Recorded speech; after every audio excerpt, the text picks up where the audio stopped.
Vamos a estar hablando acerca de la tribulación, la gran tribulación. Un periodo futuro todavía en la historia del planeta Tierra.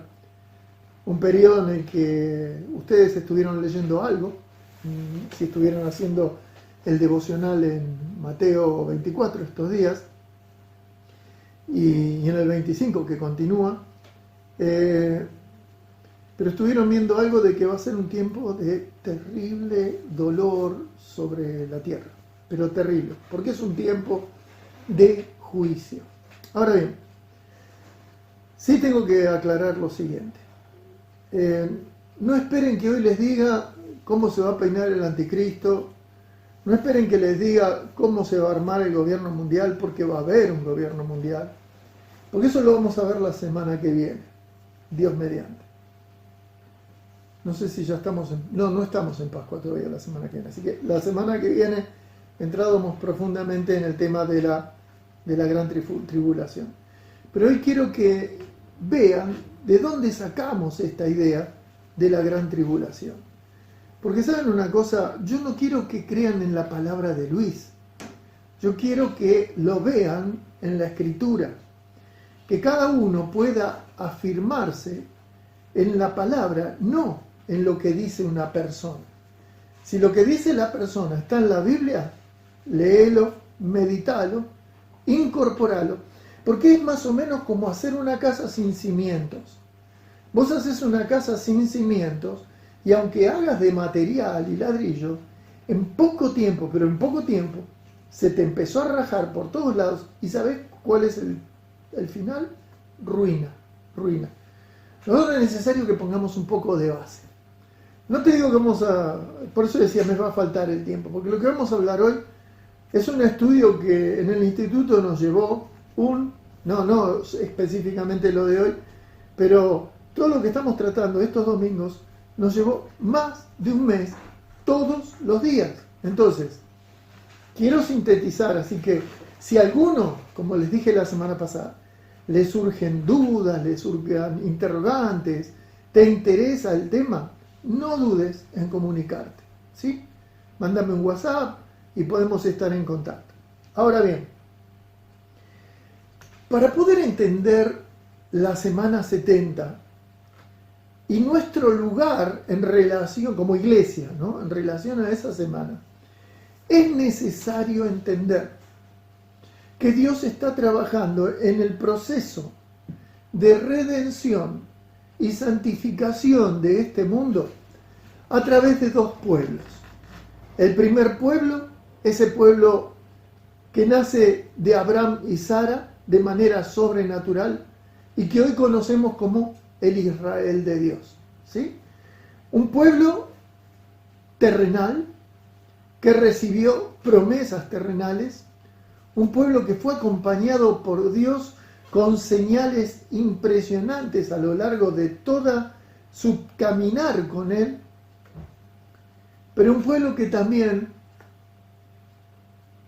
y no nos podemos poner a juzgarlos, que también desilusionó a Dios, como vos y yo lo desilusionamos bastante seguido.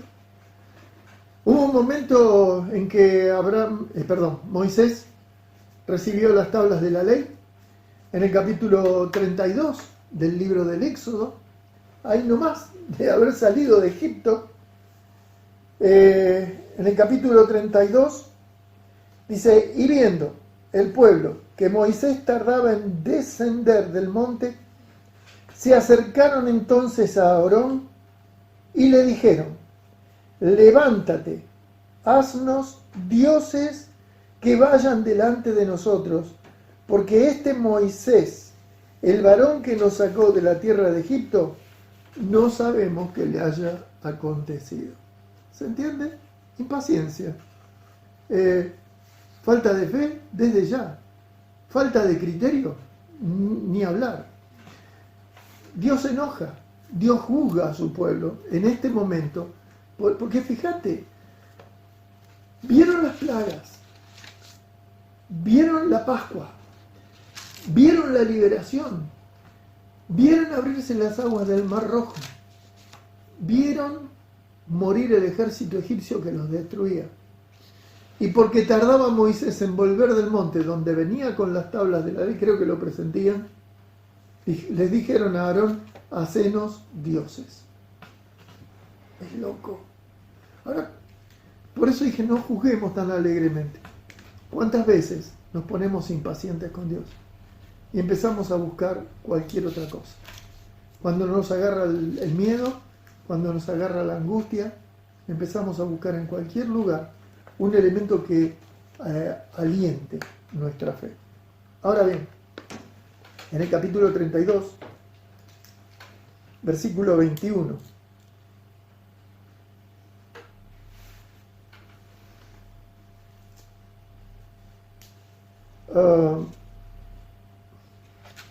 ¿por qué anoté 21? Dice: ellos me movieron a celos con los que no es Dios. ¿Se entiende? Buscaban cualquier cosa, porque no hay otro Dios. Me provocaron a ira con sus ídolos. Yo también los moveré a celos con un pueblo que no es pueblo. Los provocaré a ira con una nación insensata.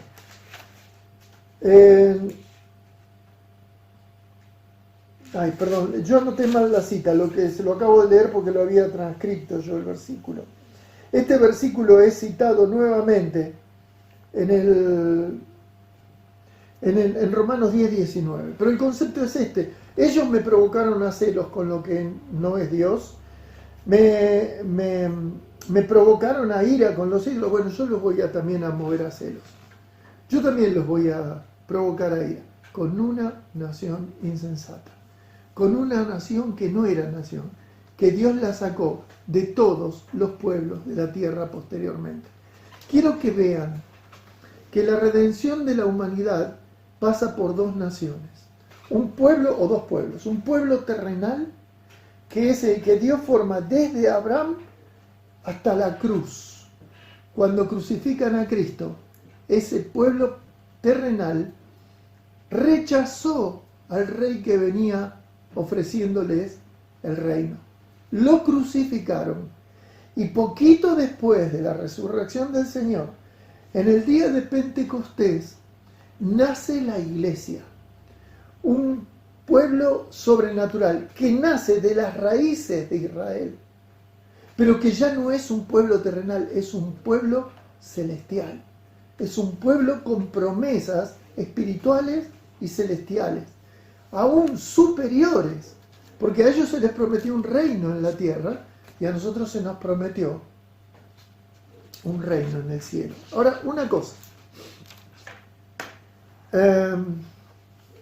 quiero hacer una aclaración más respecto a Israel. Nosotros no podemos juzgar al Israel que hoy vive en la tierra.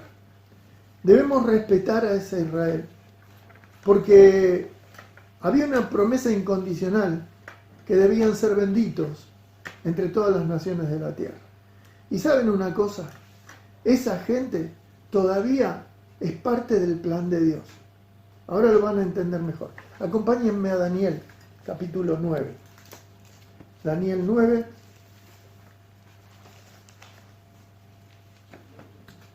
Daniel 9, 24. En realidad, un poquito antes, en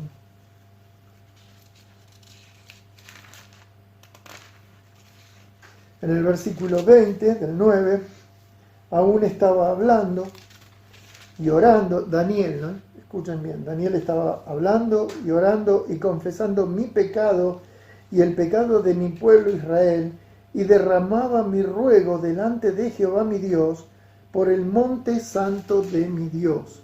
Aún estaba hablando en oración cuando el varón Gabriel, este es un ángel de Dios, a quien había visto en visión al principio, volando con presteza, vino a mí a la hora del sacrificio de la tarde. Y me hizo entender y habló conmigo diciendo: Daniel, ahora he salido para darte sabiduría y entendimiento. Al principio de tus ruegos fue dada la orden y yo he venido a enseñártela porque tú eres muy amado. Entiende pues la orden y entiende la visión. Y los versículos 24 al 27, estos 4 versículos, le va a dar la cronología para la historia sobre el pueblo de Israel. Dice, 70 semanas están determinadas sobre tu pueblo y tu santa ciudad para terminar la prevaricación y poner fin al pecado y expiar la iniquidad, para traer justicia perdurable y sellar la visión y la profecía y ungir al santo de los santos.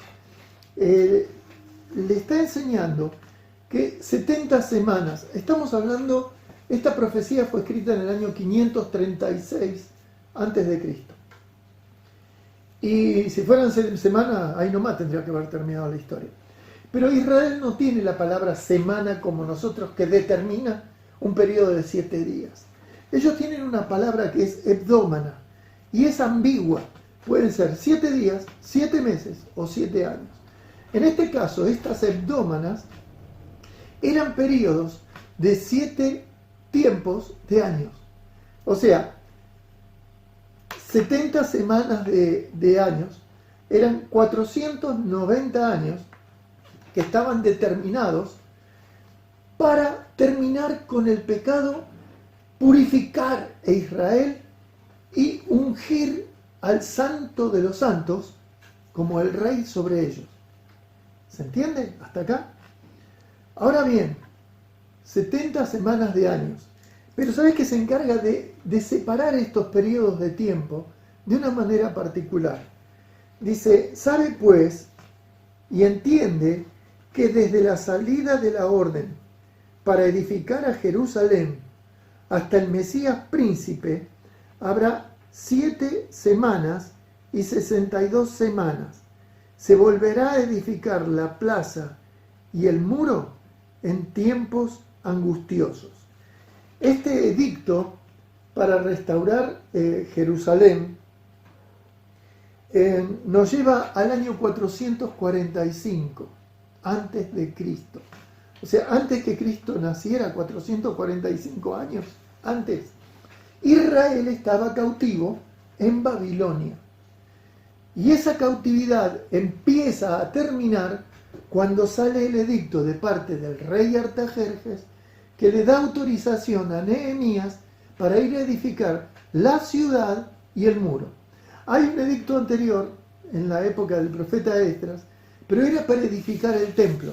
Este es el edicto específico para edificar la ciudad, el muro. Nehemías lo fechó bien en el año en el año 20 de Artajerjes, en el mes de Nisan, y esa fecha es identificable históricamente por infinidad de registros. Año 445 a.C.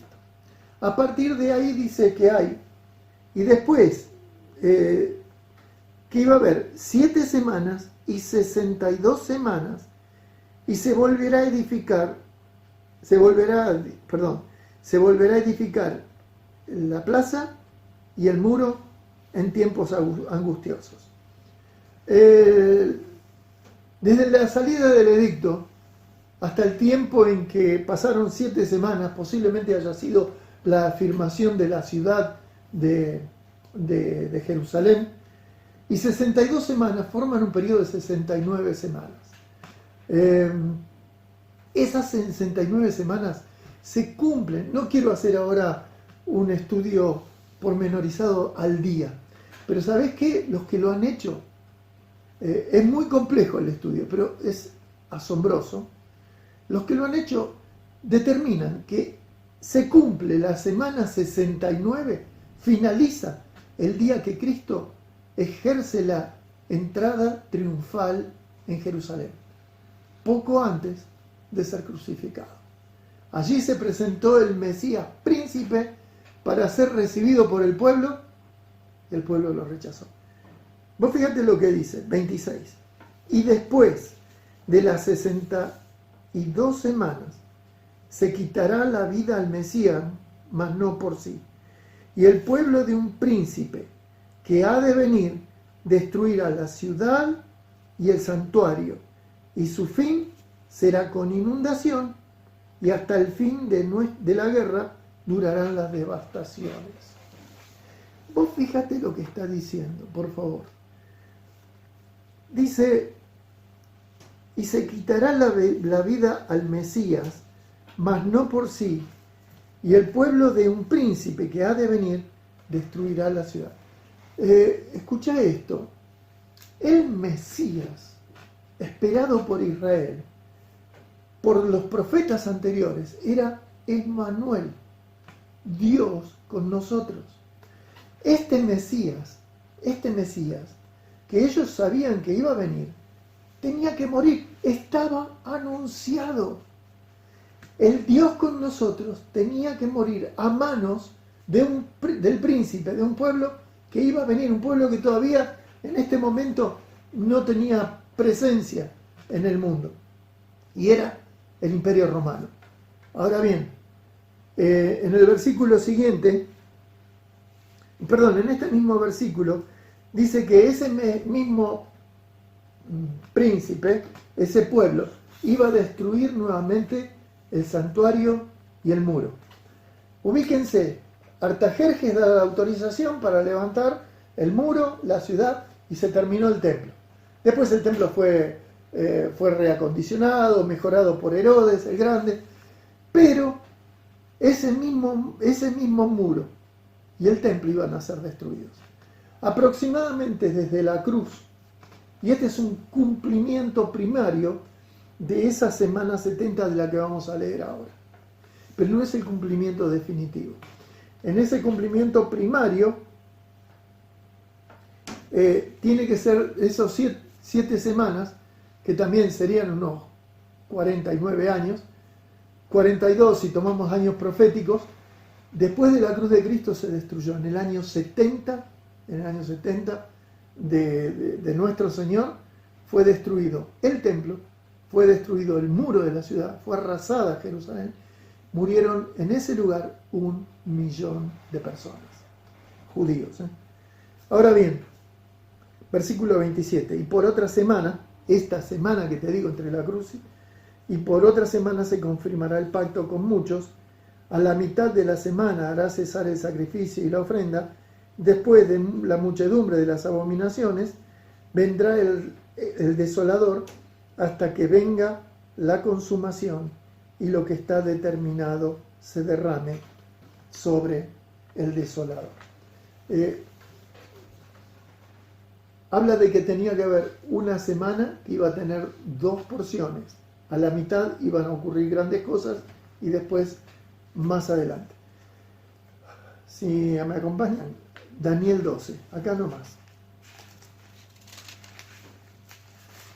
Daniel 12, 1. En aquel tiempo, y esto habla dentro del periodo de esa semana, en aquel tiempo se levantará Miguel, el gran príncipe que está de parte de los hijos de tu pueblo, y será tiempo de angustia, cual nunca fue desde que hubo gente hasta entonces, pero en aquel tiempo será libertado tu pueblo, todos los que se hallen escritos en el libro. Esto le pone color a esta semana. Va anticipando Daniel que iba a ser una semana de liberación para Israel, para los judíos que estuvieran escritos en el libro. Y sabes una cosa, mientras vamos hasta Mateo 24, el mismo Señor nos dice que esa semana 70, hasta ese momento nunca había transcurrido. Pero además iba a haber devastaciones como nunca las hubo. Y sabes una cosa, sí hubo cosas que ocurrieron desde la destrucción de la ciudad de Jerusalén en el año 70. Pero no es lo máximo que haya ocurrido. Vos sabés que en el mundo han ocurrido masacres fenomenales posteriormente. Entonces queda ahí pendiente un periodo de tiempo que es la semana 70. Esa semana 70 todavía es futura.